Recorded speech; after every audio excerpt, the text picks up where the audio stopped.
Поэтому единственное, что мне осталось, это попытаться сбежать от них. А сбежать от голодных волков очень сложно. Но еще сложнее убежать от холода.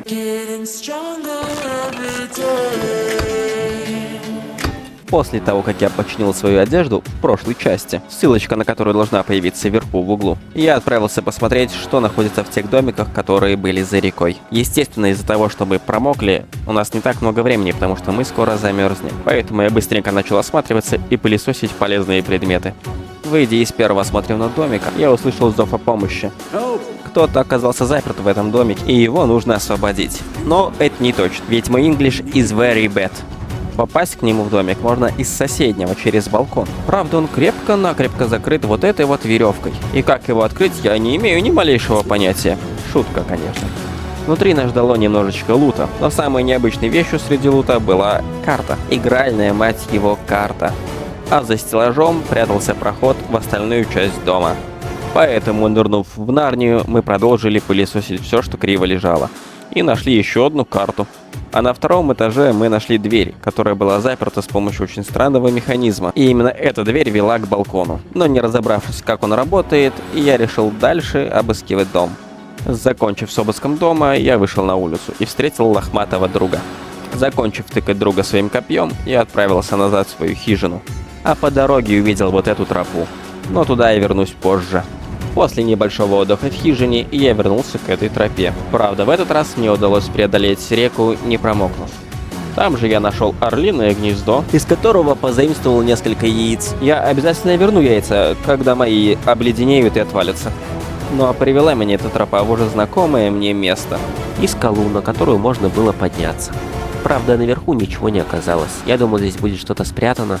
Да, это была та самая скала. Но кто же мог знать, что именно она станет моим путем к своей бывшей хижине? Ох, прям ностальгия. Однако вспоминать прошлое было особо некогда, поэтому я собрал все необходимое и пошел в свою новую хижину.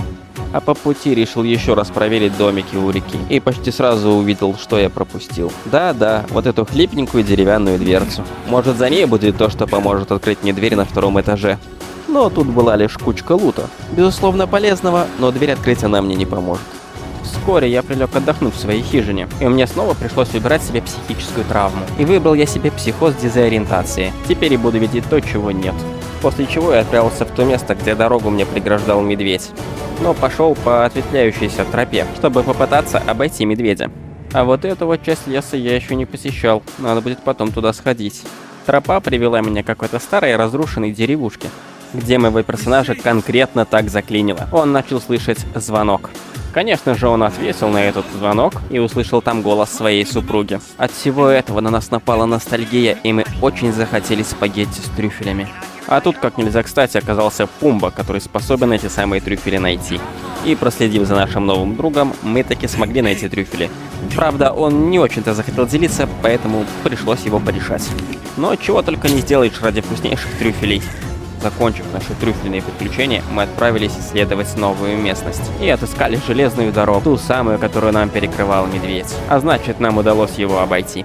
Вскоре мы нашли какие-то строения, а вместе с ними и дрезину. Но я зря обрадовался, потому что это оказался мираж, последствия моего психоза. Также я нашел здесь вход в подземелье с надписью «Шорткат». И, конечно же, отправился именно туда. Однако, по всей видимости, короткий путь был недоступен, и поэтому придется ходить в обход. Однако и с обходным путем все было не так уж радужно. Видимо, я слишком много ем. Однако, немного побродив по этим лабиринтам, я пришел вот в это вот место, где можно было немножечко передохнуть и на тележке отправиться в начало пещеры. Но для начала я решил проверить, что находится за этим ящиком. А находился за ним выход. Выход в то самое место, которое мы нашли в прошлой части, но не могли сюда попасть. Поэтому я привязал к камню веревку и сбросил вниз, чтобы я в любой момент мог сюда забраться. А затем я рискнул перепрыгнуть через обрыв, чтобы проверить, что и возле той башни. И на мое удивление, прыжок оказался удачный. Возле башни было немного довольно бесполезного лута, но самым главным было то, что кто-то попытался связаться с нами по рации и отправил сигнал СОС. И возможно в будущем мы сможем его найти. Затем я вернулся в хижину, чтобы немножечко передохнуть и согреться. После чего я отправился в ту часть леса, которую видел по дороге к разрушенной деревне. Тут я нашел подъем в гору, где разорил несколько орлиных гнезд и собрал горный мох. В горах больше ничего интересного не было, поэтому я отправился передохнуть в свою хижину. Но лес я исследовал еще не весь, поэтому я туда еще вернусь. Та неисследованная часть леса оказалась местом обитания оленей, хотя мне также удалось найти здесь одну сутулую псину. За время, проведенное в этом лесу, я уже привык к корейской кухне. Как оказалось, этот лес находится как раз возле тех домиков, с которых мы и начали эту часть. А еще, как оказалось, на оленя не обязательно ставить капкан. В принципе, его и так можно легко заколоть копьем. Хотя, возможно, это была просто случайность. Может, мой олень — олень. А потом я нашел здесь пещеру. И знаете, что было в этой пещере? Вы не поверите. Внутри пещеры была дверь, сломав которую, я услышал пронзительный волчий вой. Логично было бы предположить, что эта пещера — логово волков. Но я не встретил ни одного ни в пещере, ни рядом с ней. Зато нашел здесь тайник. Правда, не сказать, что там внутри было что-то очень полезное, но все равно неплохо.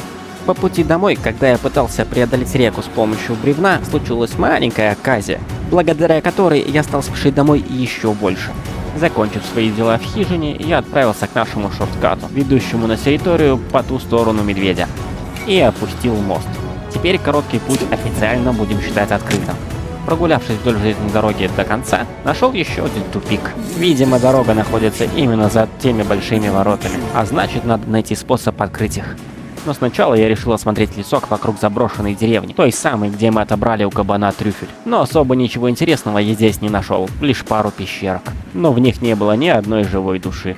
Но зато мне удалось сразить еще одного оленя, а значит, с тем была не случайность. Хотя кое-что интересное здесь все же было. Вот тот домик. Правда, он настолько красивый, что я решил, что это галлюцинация, и не рискнул к нему поплыть.